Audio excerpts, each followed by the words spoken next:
Good morning.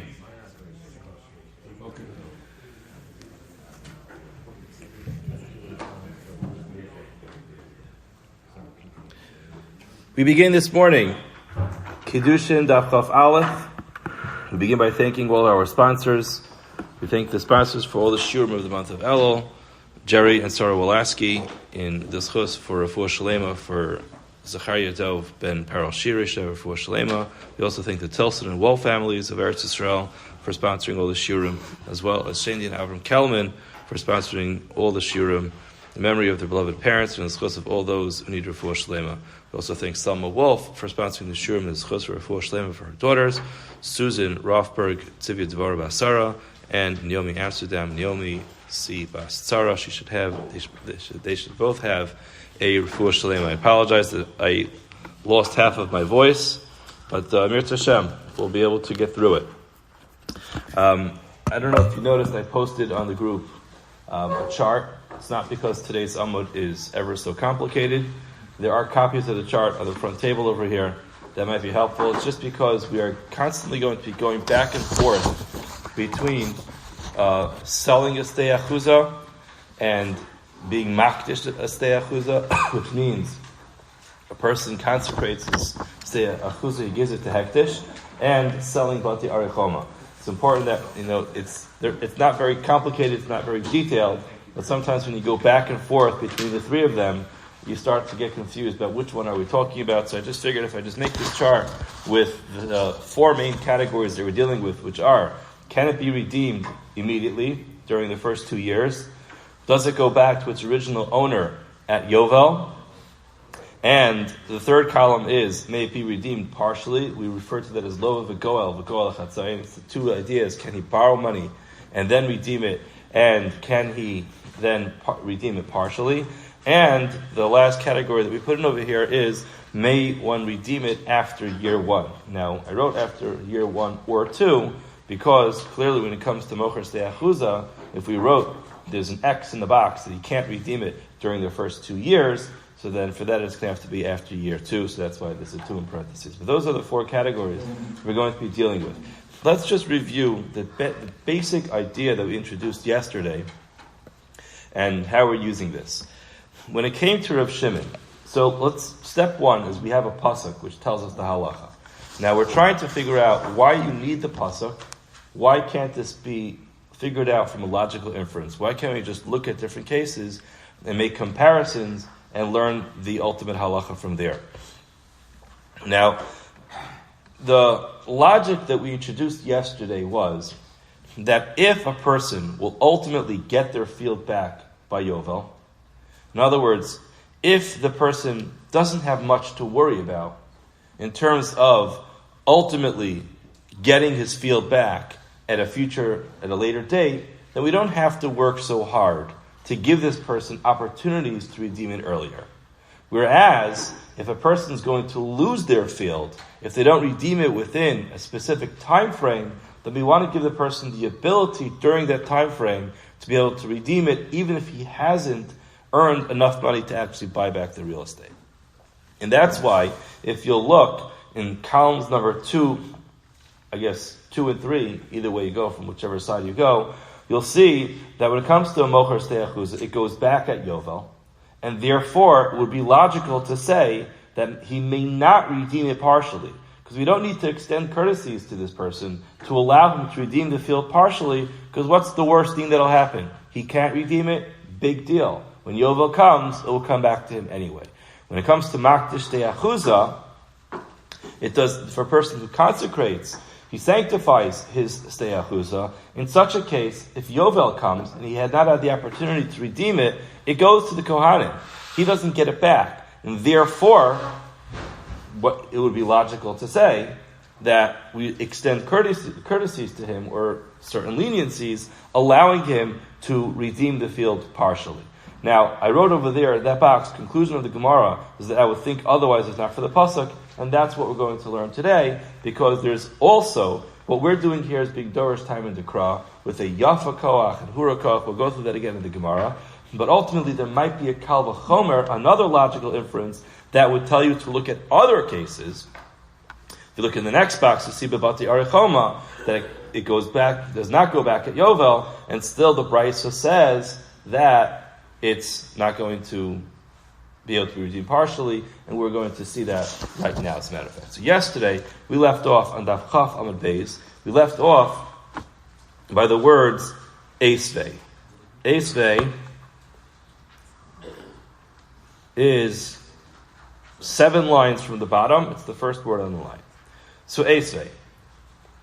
Im Ga'al Yigal, Melamed Shalova V'Goal V'Goal L'Chatzai. The pasuk says very clearly, Im Ga'al Yigal. Then that teaches us that he's allowed to go ahead and be love v'goel. He can borrow the money and then redeem it. In other words, it comes to say not like we would say in other cases, because in the other cases it says he siga yado. It says very clearly in the pasuk when it comes to a mocher stei achuza, he has to actually earn the money on his own. He can't take out a loan. He can't just take out a mortgage and then buy it back. He has to actually earn the money. So Ga'al, Yigal teaches us that no, he's allowed to go ahead and borrow money, and not only that, he can do a partial redemption on the field. Shiyachol, and the Gemara explains, why do I need a pasuk for this? Shiyachol, for I would have thought, V'halo dinhu, I can apply Kavachomer, a logical inference, which is, Umma mocher stei achuza. If you look at mocher stei achuza, a person who sells a field of inheritance that belonged to his ancestors for many years, Shiyafa kocho. He has a strong hand when it comes to the redemption. Why? If Yovel comes, the Jubilee year comes, V'lo nigala, and he never had the opportunity to redeem it, Chozeres l'ba'aleha b'Yovel. It comes back to its original owner in Yovel. And that's what we see in our chart, in the top line, that goes back at Yovel. But still, Hura kocho, she'ein lova v'gol l'chatzar. He still has a weakness that when it comes to redeeming it partially, he cannot redeem it partially. He doesn't have the ability to redeem it partially. If you have all the money up front, you could buy it back. If not, not. And I would say, because if I look at that case as my model, I would go to the next line in our chart and say, Makdish, the person consecrates his te'achuz, shahura kocho. He has a weaker hand. Why? She'ein lova v'gol l'chatzayin. He can't take out a mortgage to redeem it, and he can't either partially redeem it.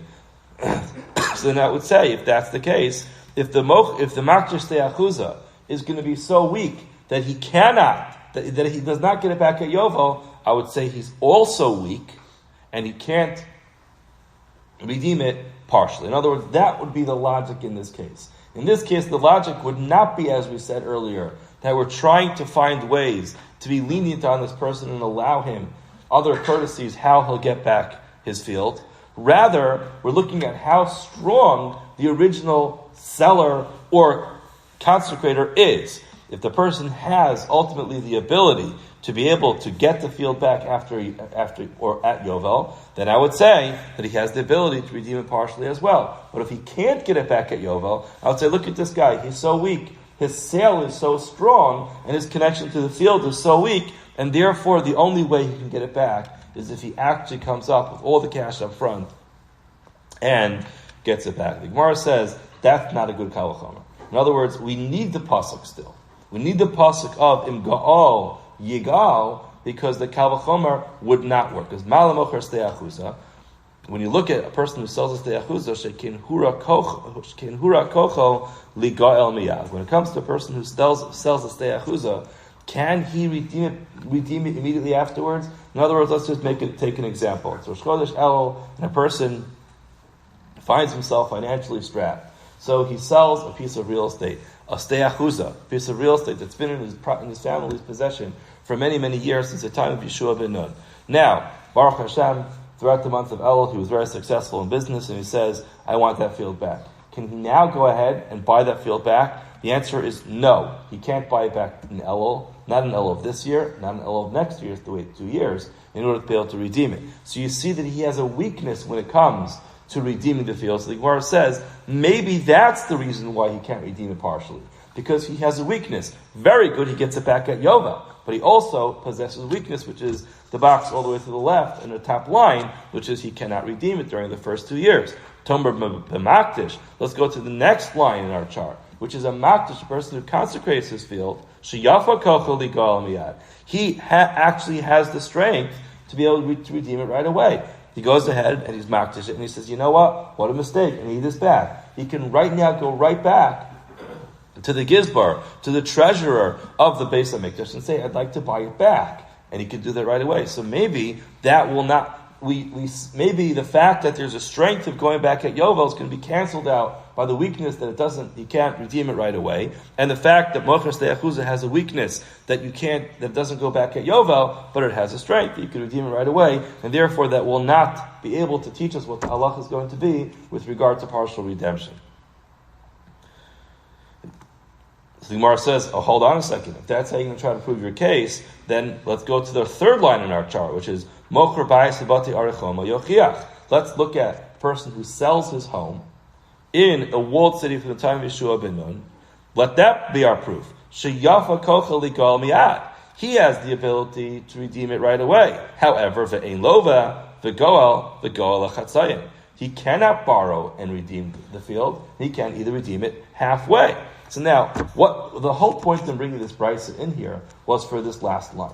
Because the last line says that when it comes to a home, a home sold in a walled city, it says very clearly in this brisa over here, in lo v'gal, you can't borrow and redeem it.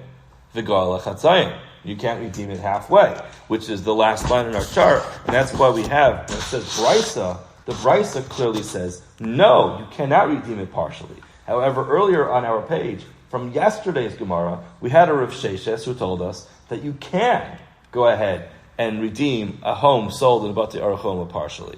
So that's the Gemara's question at this point in time. Rav Sheshes, you told us when it comes to Bati Arachoma, a home sold in a walled city from the time of Yeshua ben Nun, that you can redeem that field partially. The problem is the brisa that we just learned actually says the opposite. So that's why when we have our chart, it says Rav Sheshes yes, and Brisa no. But that's ultimately a question on Rav Sheshes. Rav Sheshes, how can you tell us that he can redeem it partially? The Brisa explicitly says that he cannot. How does the Gemara deal with this? The Gemara says Lo Kasha, which brings us to the topic of Aleph, Ha-Rabbanan, Ha-Rabbi Shimon. This is the difference between the Rabbanan and Rabbi Shimon. What does this mean? If you remember yesterday, and we explained this morning also, Rav Shimon is Derish time in the Kra. So Rav Shimon is the one who tells us, and if we understand the reasoning of the pasuk, then we can apply it to other cases. Rav Shimon was of the opinion that if a field goes back at Yovel, in other words, if it goes back to the original owner at Yovel, we don't extend any further courtesies to the person. We don't allow him to redeem it partially, because he'll get it back at Yovel. And that's why he says when it comes to Bati Arechoma, it does not go back at Yovel.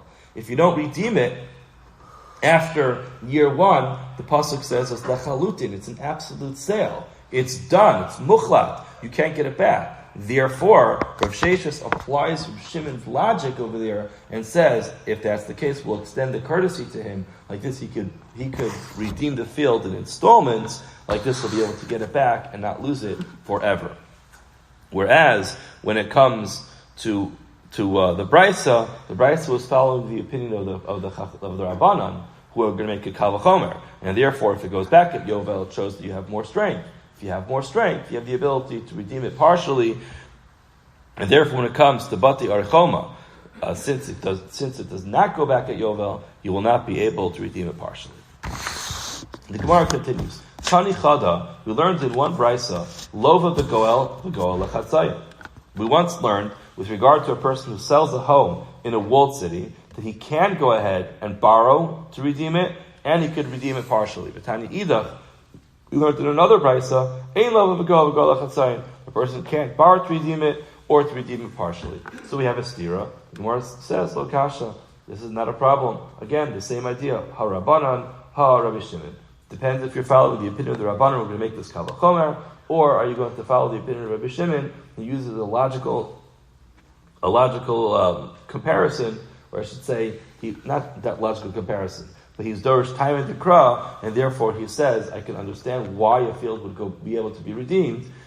Partially, that's because the guy ultimately might lose it, whereas the Chachama make the Kal V'chomer. The Gemara says Simin Cheresh Chavash Zman, which is a way to remember the names of the Manda Amram in the upcoming Gemara. The Gemara says the following: Amar Vacha Bred Rava Rav Ashi. Rav Acha, the son of Rava,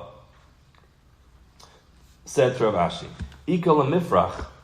We could ask a pircha, in other words, a refutation of Ma'ala Mochar Ba'is Bati Arichoma, Sheken Hura Kocha Ligola Olam. Again, going back to the Kal V'chomer, this is why the Gemara is a little bit hard to hold your head together with, because there's four concepts over here that we're going to be dealing with back and forth to try to figure out, is the person who sold it the one who has the upper hand or the lower hand? And we have to take all these variables into account. So the Gemara says, hold on a second, the problem when it comes to a home sold in the Bati Arichoma, he has a weakness because he doesn't have the ability to be able to redeem it forever. He's got 1 year. Either he gets it done within the year or not. Tomer b'makdish, when it comes to a person who consecrates his field, olam, he has the ability to redeem it forever. Now, it doesn't mean forever. It means until Yovel, but often we find the word la'olam refers to olamo shel Yovel, to the end of the Yovel period. So Amar Rav Acha Saba Rav Ashi. Rav Acha Saba told Rav Ashi, Mishum de'ik l'meimar nehadra dina. This is ultimately where the Gemara comes back to figure this all out, and to put everything together.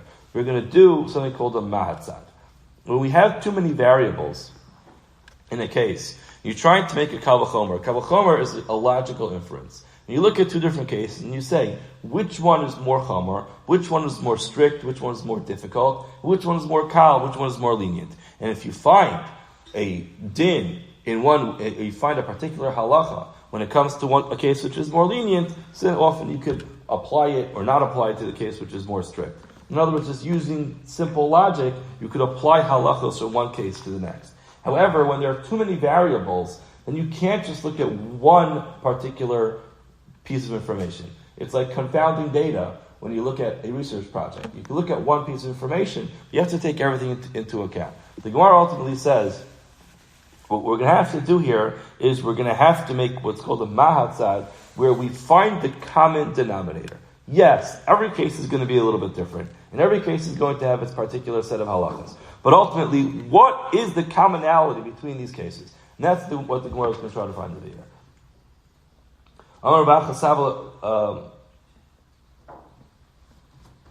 Let's go back to Amar Rav Sabel Rav Ashi Mishum Nikol Meimar Nehedra Dina. We could say that you go back and forth, and therefore Teisi b'Mahatzad. Let's learn everything out from a Mahatzad, which means what is the Tzad Hashava? What is the common denominator? Mocher Shtei Achuza. When a person comes to sell a field which has been in his family for many years, Yochiach Sheyafa Kocha Ligol Olam. When it comes to a field that was owned by his family for many years, he can redeem it forever. But still, he can't borrow in order to pay back, in order to redeem it, and he can't redeem it partially. And then, so you'll say, hold on a second, there's a weakness over there. He can't redeem it right away. The Gemara says, if that's the case, if that's where you're getting stuck, a person who sells a home in a walled city, that will prove that it makes no difference, because in such a case, you can redeem it right away. The Gemara says, you'll go back and forth, and you're going to say, lo re'izeh, re'izeh. They're not similar. Every case is going to be a little bit different. And therefore, what's the bottom line? Hatzad hashava shebehem. What is the common denominator that they all share, which is shenigalin? They are fields that after they're sold have the ability to be redeemed, which that is a chiddush. That is something which is a novelty. The fact that you sell something, have the ability to be able to buy it back within a particular time frame, shows that there is some limitations on the sale. So therefore, all these cases are pieces of real estate that can be sold, but ultimately they can be redeemed. However, the ein lova, the goel lechatzayim. I can't borrow to redeem it, and I can't redeem it partially. Therefore, I'm going to say af ani avi. Therefore, I would say the same thing is true. Maktish. I would say, my logic would tell me that maktish, when a person consecrates his field, and gives it to hektish, shin nigal, yes, I have the ability to be able to redeem it, and I would say the ein lova the goel lechatzayin. I would say, therefore, I can't borrow to redeem it, and I can't redeem it halfway. The missing line in the Gemara is, and that's the reason why we have a pasuk which says, V'im ga'al yig'al, the double lashon, the redundancy in the pasuk tells you that although I would have used this logical inference to teach me that I can't go ahead and borrow to redeem it, or I can't redeem it partially, the pasuk teaches me when it comes to makdish de'achuza that yes, you can. And that's why in our chart, there's a check in the box by makdish de'achuza that says may redeem partially, because the conclusion of our Gemara is that I would think otherwise if not for the pasuk. Why would I think otherwise if not for the pasuk? Because I would say, let me make this mahatzad. Let me look at the common denominator. I would say there are other cases where the halacha is I can be goel, I can redeem my field. In those other cases, there are limitations on my ability to be able to redeem it, which is I can't borrow money and I can't do it partially. I would have drawn that conclusion as well by makdish de'achuza. Therefore, on our previous amud, we have a pasuk which tells us v'im ga'al yig'al, that no, when a person consecrates his field, it's different, and he can indeed borrow money to redeem it, and he can indeed redeem it halfway. That takes us to the first half of today's Gemara. The Gemara continues. Amar Zecharya Brei to Rav Mari l'Ravina. Mar Zecharya Brei to Rav Mari, the son of Rav Mari, told Ravina, Ikal Mifrach, I could have asked that the tzad hashava is no good. The commonality is not the same. Why? Ma'ala tzad hashava shbehen, I would say that the tzad hashava is no good. In other words, they're not common. The information is not the same. Why? Shekein hura kocham the gal b'shana shniya. Those are both cases that you can redeem it in the second year. You can, when it comes to makdish, you can redeem things post the second year. If that's your problem, that you're going to point out that when it comes to Bati Arachoma, you can't redeem it after the second year, then I'll just add one more case to the mix, which is going to show you that it doesn't make a difference. Because Eved Ivri HaNimkar L'Oved B'Chav Yochiach.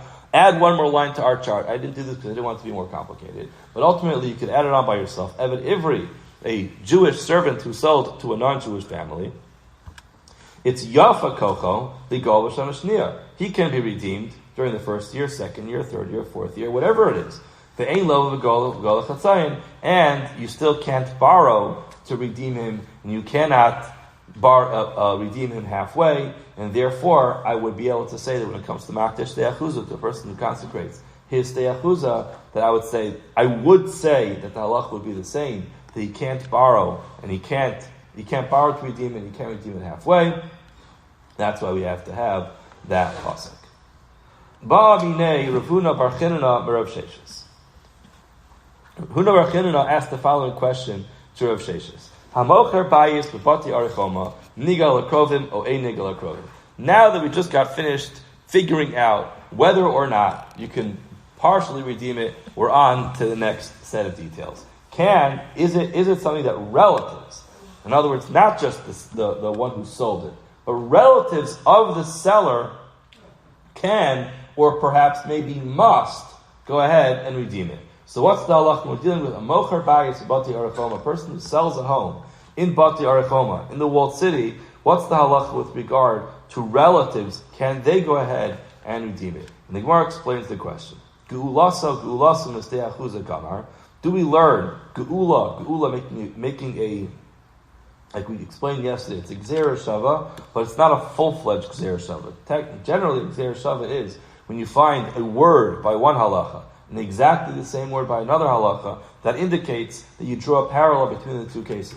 So this is not a real full gzeira shava, because as we learned, gzeira shavas are irrefutable. You can't make a gzeira shava and just bring some of the halachas. But it's much more of a comparison, like a gilui das, like a revelation that they're very much the same. So would we say gulasa misteachuza gamar? Would we say you learn it from misteachuza? And then I would say masteachuza eino negelos lechatzayin v'nigelos lekrovim. When it comes to a steachuza, it can't be partially redeemed, but relatives can redeem it. So I would say, af hainami, the same thing is true when it comes to selling a home in a walled city. Ein nigal achatzayin, v'nigal akrovim. You can't go ahead and redeem it partially. V'nigal akrovim, and you can have relatives go ahead and redeem it. Odama, or maybe I would say, ki ksiva geula b'chatzayin. When geula was written, it was just talking about redeeming it halfway. However, it wasn't talking about Bekrovim Loksid. It was not referring to Krovim. So Amar Lei, Eina Nigal. It is not going to be redeemed by relatives. Okay, the Gemara says, if that's the case, that's your halach. You're telling me it can't be redeemed by relatives. Let's look around. Eisvei.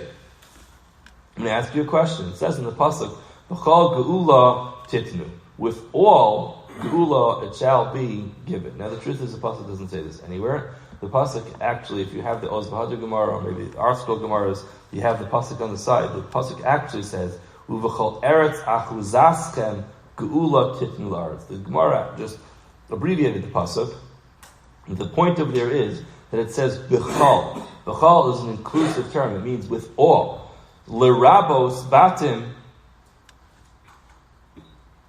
ve'eved ivri. That includes a home, that there could be a geula, there could be a redemption for a home and for eved ivri. So my love, the Gemara says, isn't this referring to bati arachoma when it says batim, that you could redeem a home with relatives? Isn't that referring to a bias of bati arachoma, a home that was sold within a walled city? The Gemara says, no, that's not what it's talking about. Lo, it's talking about bati chatzerim, homes within the courtyard that are not in the walled city. The Gemara says, oh really? You're telling me that the pasuk there is telling you that relatives can go ahead and buy back a field that was not within a walled city? But the chatzerim behediksiv. We have an explicit pasuk which tells us the halacha with regard to those homes.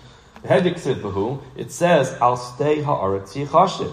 The pasuk says very clearly with regard to those fields that it can be redeemed. Gemara says, no, that is not telling you that it has the right to go ahead and redeem it. Hahu lekov o chova. That is giving you the obligation, it's giving the mandate that they have to redeem it. V'alibed Rabbi Eliezer, and that is referring to we're following the opinion of Rabbi Eliezer. Who is Rabbi Eliezer? The Tanya for says in the Brisa, the Gaal is mimkar achiv. When a person will say, the pasuk says very clearly, that a person could go ahead and redeem the sale of his brother. The Gemara says, okay, rishus, is it just that he has the ability? So ata omer rishus o ene elachova. When it says a person could go ahead and redeem the sale of his brother, is that actually saying he has permission to do it, or that he must go ahead and do it? Talmud, the pasuk says, "V'ish ki lo yelo goel." The pasuk continues and says, if there's a person who does not have anybody who can redeem it from him. Now, what we're going to learn is from how the Gemara goes on to explain this, which is, hold on, are there any Jewish people who don't have any goelim, that have no relatives at all? Such a person generally doesn't exist, unless we're talking about a convert. So a convert might not actually have relatives, because the halacha is that they're considered kakatzim shnei dami. But generally speaking, everyone's going to have some relatives someplace.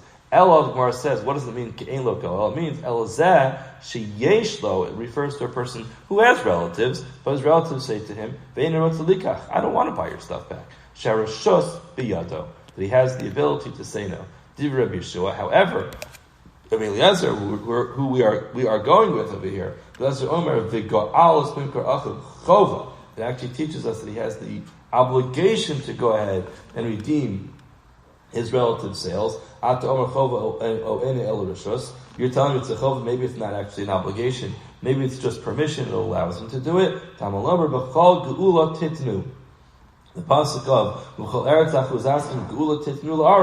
that pasuk of Bechal, Hakasab Kovo, the pasuk repeats it and tells us Bechal that he actually must redeem his relative's fields. Amili Rabbanon Ravashi. The Gemara continues.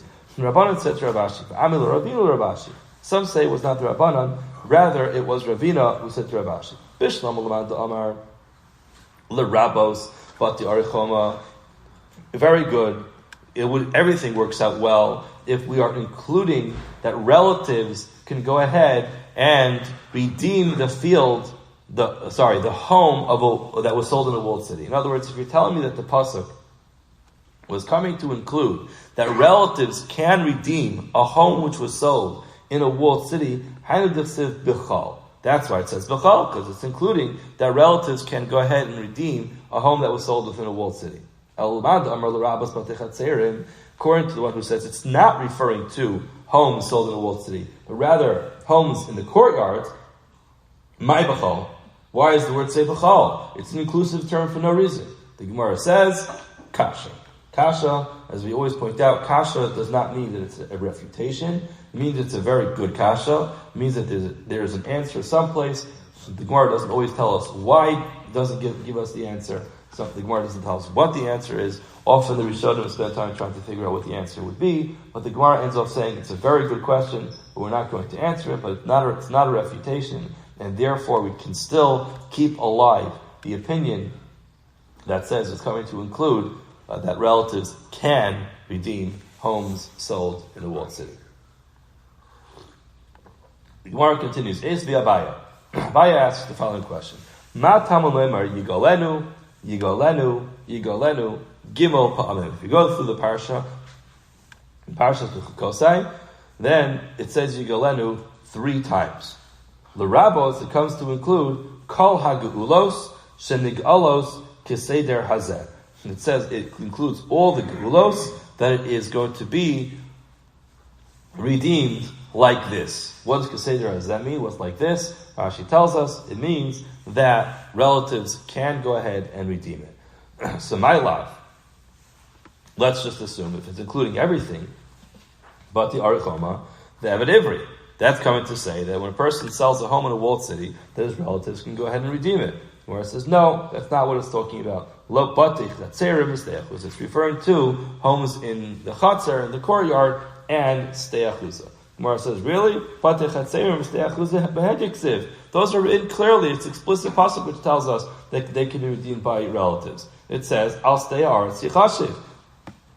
The Gemara says, Kedamar Rav Nachman Bar Yitzchak, lekarov karov kodem. Those psukim are actually teaching me not that the relatives can go ahead and redeem it. Rather, it's teaching us by steyachuza, when it comes to a steyachuza, which again is a field which belonged to his family. In those cases, it says very clearly, the pasuk is actually clear exactly how it works. It says, "Ba'galo akarav elav," and it says,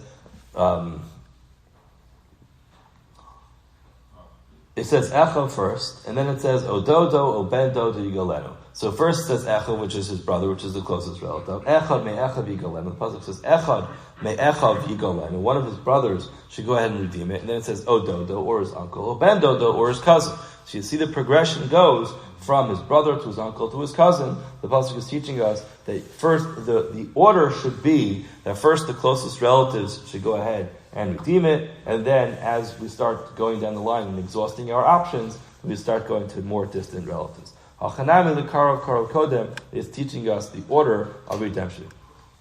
Gemara says, interesting. Where did this come from? Where did this line from Nachman Yitzchak come from? Where did he teach us this idea that you go in order of relationship? Heicha itmad Rav Nachman Yitzchak.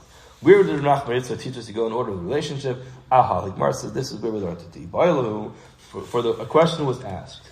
Evet Ivri, Hanimkar li Yisrael. If a Jewish servant is sold to a Jewish master, Nigal Krovim, o Eina Nigal Krovim. Can relatives go ahead and redeem him or not? The Gemara says, Aliba de Rabbi lo tibat. According to Rabbi, that's not even a question. Why? Amar, he says, Mi she'ena nigal ba'ela, a person who can't be redeemed by relatives, nigal b'sheish, is redeemed is not really redeemed, but goes out after 6 years, which clearly indicates that if he goes out after 6 years, then he doesn't have the ability to be able to be redeemed by his relatives. So that means an Evet Ivri does not get redeemed by relatives. Alma, lo mifrak, according to Rabbi, clearly he does not get redeemed by relatives. Kiti bailach, where are we asking the question? According to whom is the question relevant? I'll leave it Rabbanan, according to the opinion of the Rabbanan. Mai, what's the halacha? Yalfinan sacher sacher. Do we learn the words of sacher sacher? V'lo darshi yigalenu. O dilma yigalenu lazeh v'lo la'acher. So do we make this drasha or not? Gemara says, Tashma, let's try to bring the Raya. B'chol geula titnu. Pasuk says, B'chol eretz achuzasim geula titnu, l'rabos batim ve'eved ivri. It includes homes and a Jewish servant. My love, wouldn't we say that's telling us Bati Arechoma, homes in a walled city, the Eved Ivri Nimkal Yisrael, and a Jewish servant sold to a Jewish master? The Gemara says, no, that's not what it teaches us. Rather, Eved Ivri Nimkal Kochav, it's referring to a Jewish servant who is sold to a non-Jewish master. The Gemara says, really? Eved Ivri Nimkal Kochav Magiksiv. We don't need this pasuk to teach us that. That's actually explicitly clear in the pasuk. It says, O Dodo, O Ben Dodo, Yigalenu. Turning to Chav Aleph on the base, where it says, no, Hahu Ulakova Chova. That is actually teaching us the obligation. The obligation is different than the ability to be able to do it. Fila Rabbi Yeshua, and even according to Rabbi Yeshua. If you look at Rashi, who is this Rabbi Yeshua? Rashi, the second line says, the Amar Gabi Seachuza Rishos, and he says when it comes to redeeming a field which was sold, it's a Rishos. He has permission to do it. Hacha, in this case, Rashi says, second line, Moda de Chova lo yitnab oved kuchav. When a Jewish servant is sold to a non-Jewish master, it's an obligation upon his family members to get it out. And why? We don't want a person being raised in a society of the idolaters. So the Gemara tries to go ahead and prove it. Tashma. Let's try to bring a raya. Ma kama lemer yigalenu gimel pamim. Why did it say yigalenu 3 times? L'rabas kol ha'geulas shenigalos kaseder hazeh.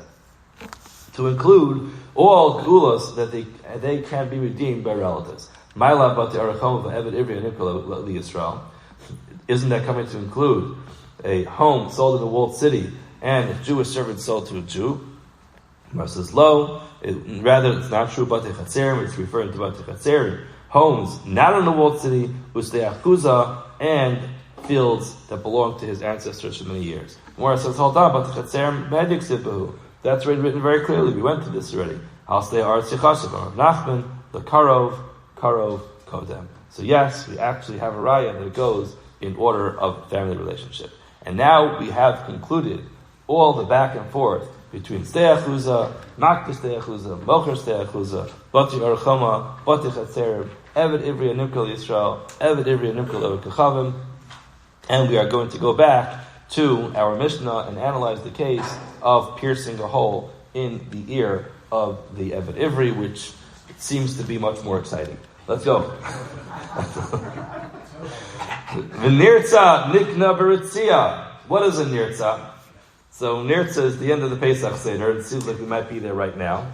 But that's not what this is referring to. This is nirtza with an ayin, which refers to an Eved Ivri who after the 6 years of service decides he wants to continue on. The halacha is he can stay there. How is his master going to acquire him? The Mishnah taught us that his master makes a hole in his ear. Nirtza nikna b'ritzia d'chsev. How do I know that? I'll tell you how I know that. It says very clearly, v'ratza donav es ozno b'martzeya. Very clear. No kashas, no rayas, no kavachomers, no gzera shava. It says in the pasuk very clearly, v'ratza donav es ozno b'martzeya. That's how we know that in Nirtza, and Eved Ivri wants to continue on, he is acquired by having a hole pierced into his ear. V'kona es atzmo b'yovel misa sa'ada. How does he get himself back? When Yovel comes or when his master dies. The chsiv. How do we know that? The chsiv avado. And he will serve him. V'lo es haben, v'lo es abas. Let's just remember, when we're dealing with an Eved Ivri in the first 6 years of service, if his master dies, he doesn't go free. His children inherit the purchase of the Eved Ivri. When it comes to a Nirtza, if he's post those 6 years, then yes, he gets himself back with Yovel or when his master dies. He does not get passed on to the child. How do we know that? The Tzivia says the pasuk v'avado, he will serve him, v'lo asaben, v'lo asabach, he doesn't serve the son or the daughter.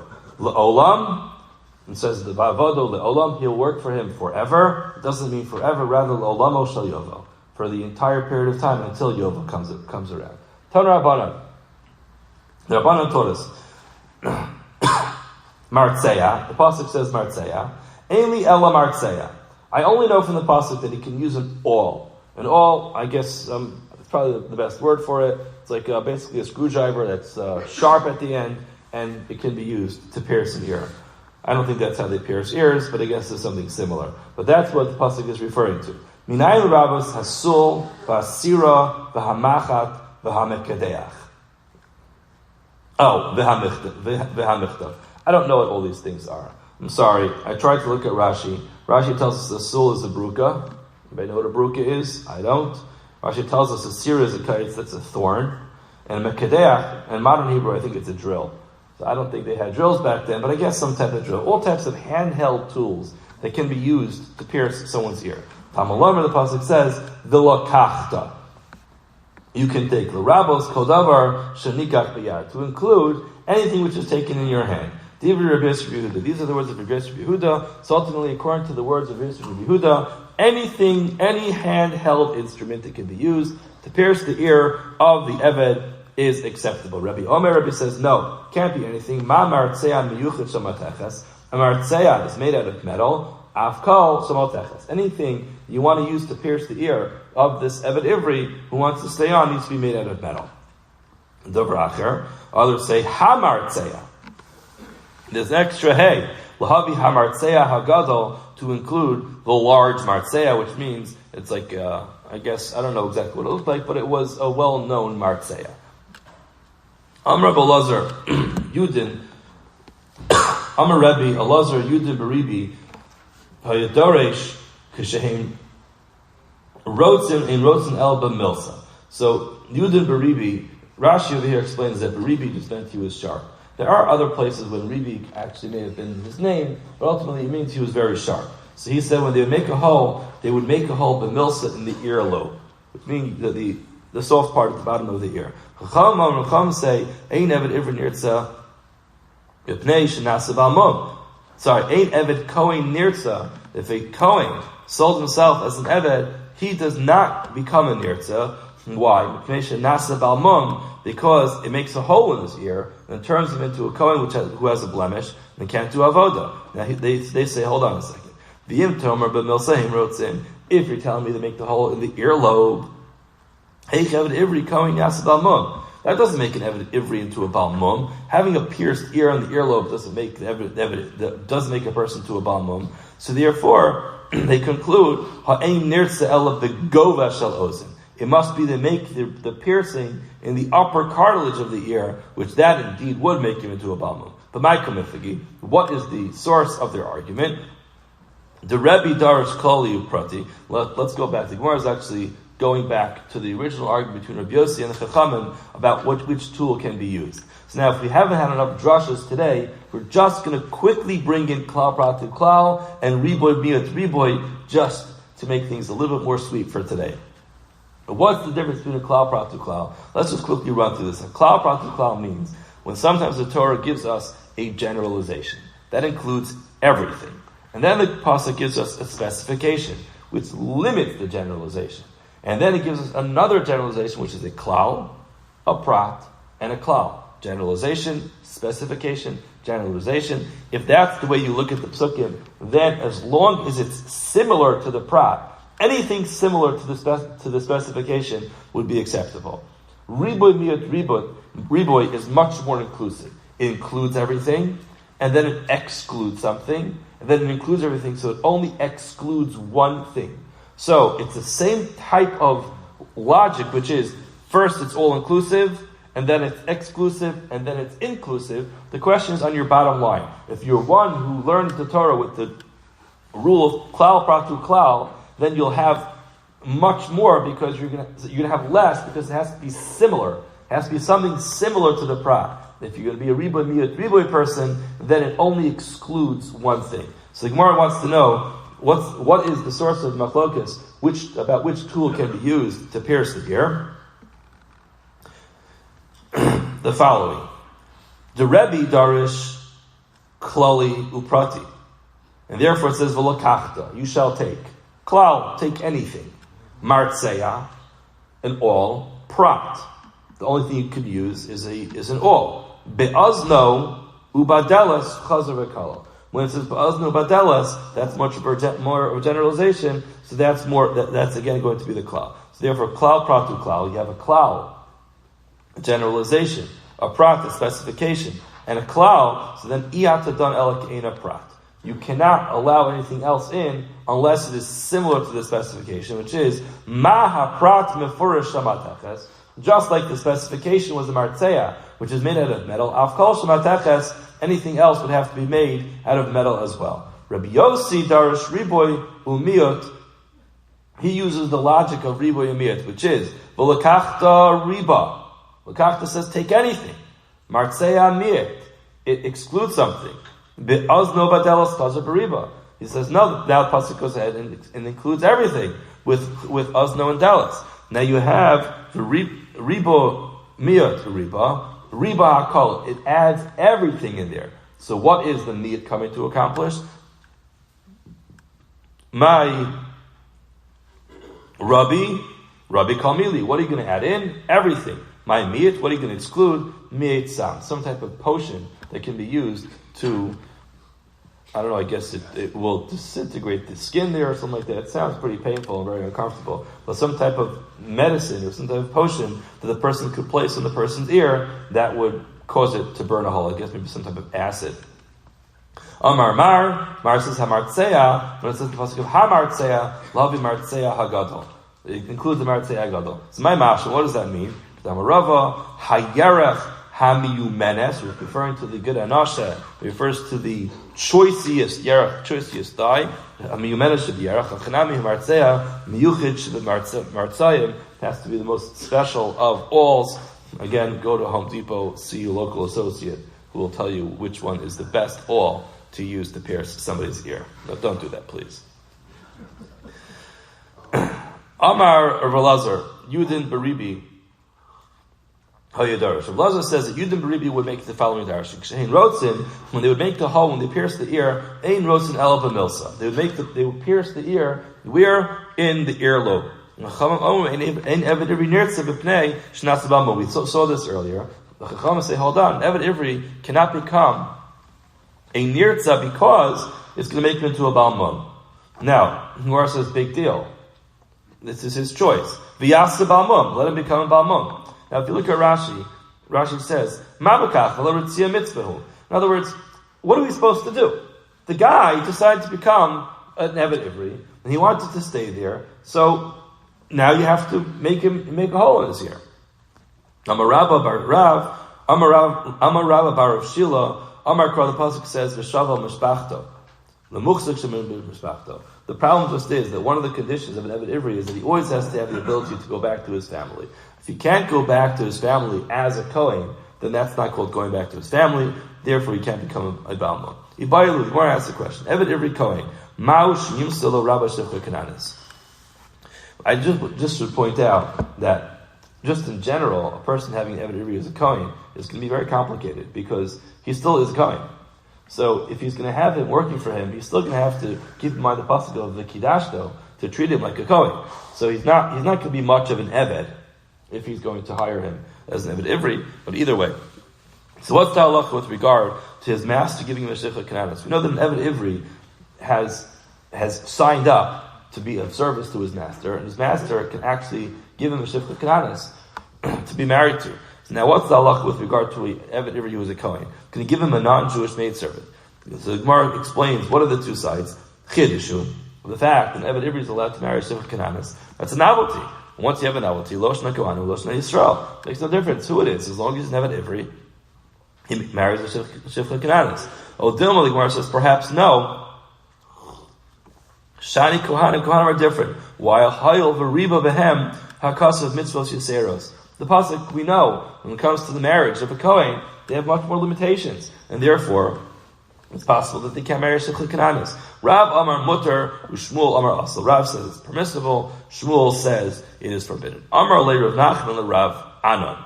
Rav Nachman told Rav Anan, Kiyavisu bar Shmuel, when you were bar Shmuel, Be'is kumadri itilalisu. What were you doing? Says Rashi, you were playing with paspasim. You were playing around. think it's some type of food. Rashi says it's mirailish. In other words, he was saying to him, if you look at the Lazi Rashi says, it's chatichos eitz ketanim. You're playing around. In other words, he was saying to him, you weren't paying good attention. My time, why didn't you prove whether or not a Kohen can become a Kohen, an Evet Ivri Nirtza from the following? The Chachamim say, Ein Evet Ivri Kohen Nirtza b'pnei shenasa balmon. Now hold on. Tomar, you should have just, why don't you just say, Vim Tomar Ein Rab, again. The Chachamim said, he can't become a Nirtza because he'll have a mon. Now, if you're debating whether or not he can have a Shevcha Kananis, then that would precede that discussion. Why? If you're telling me that the master cannot assign him a Shevcha Kananis, then typically hafti es adoni es ishti ves banai. Part of the declaration that's made by the Evet Ivri, if he wants to stay, is hafti es adoni, I love my master, es ishti, my wife, es Shevcha Kananis, ves banai, my children. If you can't get a Shevcha Kananis, he can't complete the sentence. The Gemara says, Veleka. And if a Kohen can't have a Shevcha Kananis, you can't say that. The Gemara says, Su lo midi. Nothing else needs to be said. This is, as we say, it's a bomb kasha. In other words, you can't even debate this anymore because this is so clear. You're just missing the criteria to become an Evet Ivri Nirtza. Ibayelu.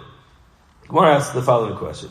Kohen mahu b'yifas Torah. Once we're on this discussion, can a Kohen who's fighting in the war go ahead and marry Yifas Torah? What's the Yifas Torah? Yifas Torah is a woman who was captured during battle, and ultimately the soldier he has a very strong desire to marry this woman. So the Torah tells us that since we understand the conditions are very, very tough out there, he won't be able to control his Yetzer Hara. Because he won't be able to control his Yetzer Hara, the pasuk tells us that after a particular process, a specific process, he's allowed to take her home, convert her, and marry her if he wants to. What's the halach of the soldier as a Kohen? Could he marry a Yifas Torah? Gemara says Kiddushin. Why do we say yes? It's a Kiddush. It's a Chiddush, it's a novelty that any Jew can go ahead and just pick up a non-Jewish girl at war and marry her. So I would say, if that's the case, Loshna Kohen, Loshna Yisrael, makes a difference if he's a Kohen in Yisrael. O Dilma, maybe I would say, Shani Kohenim, Hayel Mariba Mitzvahs Yiseros.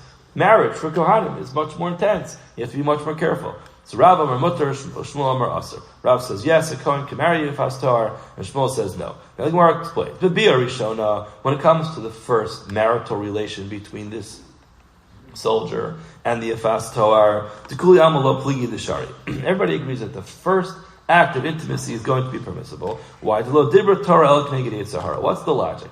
Why does the Torah allow anybody to marry this non-Jewish girl? Because the Torah recognized that the Yetzer Hara is going to be so strong in this case that he won't be able to fight it off. Now, I've got news for you. Kohanim also have a Yetzer Hara, and therefore the logic would apply to a Kohen as much as it would apply to a Yisrael. The question is when it comes to the second bia. Rav Amar Mutter, Shmuel says it's Mutter, they're already married. Shmuel Amar Aser, Shmuel says it's not, it's going to be prohibited. Rav Amar Mutter, why does Shmuel say it's okay? It became permissible, so therefore it's permissible. Shmuel says Aser, it's forbidden. Why? After this process, she becomes a Gioras.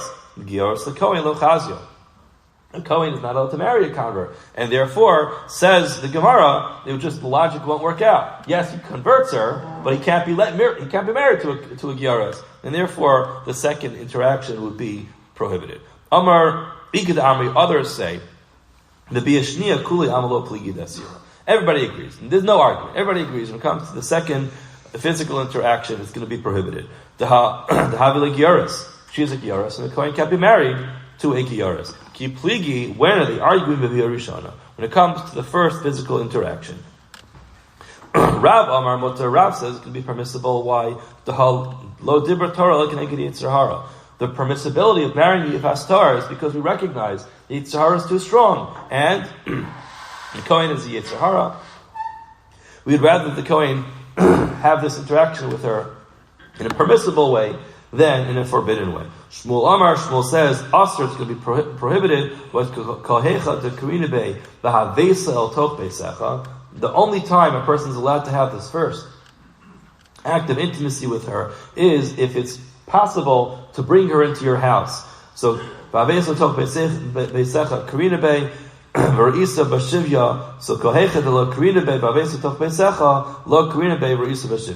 you can't, the whole parsha, the whole idea only is relevant if you could finish it off. If you can't finish it off, then you can't start it. We're just going to do a little bit more to get to the two dots because it's finishing in the same Gemara. The pasuk tells us he'll see her in her captivity. B'shas shvia. At the time that she is captured, so she's already more calm. Eishes, even if she's married. Yifas Torah, the pasuk says Yifas Torah, lo dibra Torah like neged Zechariah. The pasuk was just speaking in a way to fight off the Zechariah, which is muta shiyoko Yisrael basar tmusos shchutos top of Chafez Amar Aleph, val yocha basar tmusos nevelos. Tmusos are animals that are very sick. So generally the halach is we don't shecht an animal that's very sick because of the various possibilities of the animal being non-kosher. But it's better for a person to eat basar tmusos, which is going to be slaughtered properly, than to wait for it to become into an avela and then eat that meat as an avela. So the same thing over here. It's better for this person to have this interaction with her through a permissible fashion than to wait and have the person violate the mitzvah in the Torah. The chashakta, who will desire her, even if she's not very nice. Beauty is in the eyes of the beholder. Ultimately, even if she's not objectively a beautiful woman, but if he has a desire for her, it's her, but you can't take her and her friend. You will take her likuchin yeshla. Rashi tells us that means that it's actually real Kiddushin, real marriage.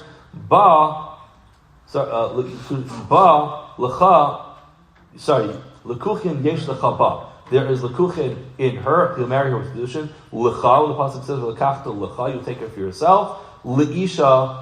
You can't say, hey, let me grab one for my father. No, you know what? I got one for myself. Maybe I'll take one for my son too. Take one to go. It doesn't work that way. It's only this one. It's this girl for him, and that's it. He has to first bring her home. It can't be on the battlefield. He has to first take her home, and after all that, there's a process of what he goes through. Ultimately, we hope that during that process he'll change his mind, but he has to wait until the process is complete. Ladies and gentlemen, have a wonderful day.